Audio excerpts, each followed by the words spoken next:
Essence ou diesel? Cette question ne date pas d'hier chez les conducteurs.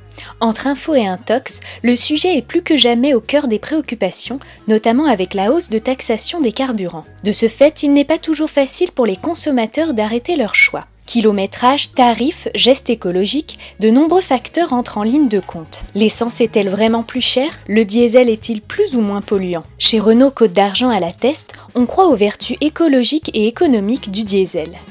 Ce qui revient le plus souvent, effectivement, c'est qu'aujourd'hui, on fait peur aux clients en disant que c'est la fin du diesel, que l'essence, quand il vient en concession, rejette plus de grammes de CO2. Donc effectivement, il est totalement perdu. Aujourd'hui, ce qui revient souvent, effectivement, c'est que les clients pensent que l'essence ne pollue pas et que le diesel, enfin tout au moins, pollue moins que le diesel, ce qui est malheureusement pas le cas.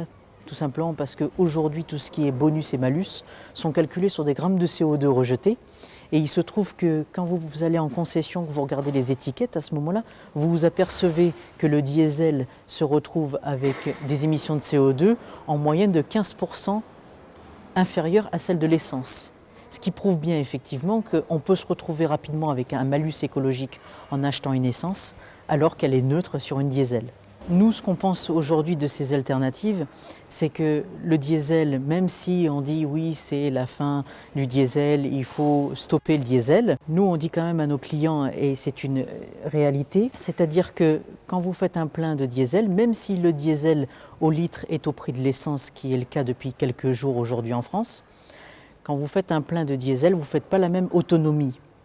Aujourd'hui, on peut dire par exemple sur une Clio, vous faites 1000 km avec une diesel avec le plein, alors qu'avec le plein d'une essence, vous faites 600 km. On pense que le diesel n'est pas mort, qu'il a encore un avenir, tout simplement parce qu'effectivement, il a tendance à moins consommer. D'autre part, ces derniers temps, nous avons une offre notamment sur Clio, où nous faisons la Clio diesel au prix de l'essence. Si effectivement vous n'êtes pas convaincu par le diesel et du coup perdu avec l'essence, Renault Côte d'Argent et Renault a la solution à vous apporter, c'est-à-dire à ce moment-là le tout électrique, notamment avec Zoé, avec sa nouvelle autonomie qui est en autonomie 400 km en norme NEDC, ce qui fait une autonomie de 300 km, ce qui a bien évolué par rapport aux précédentes générations.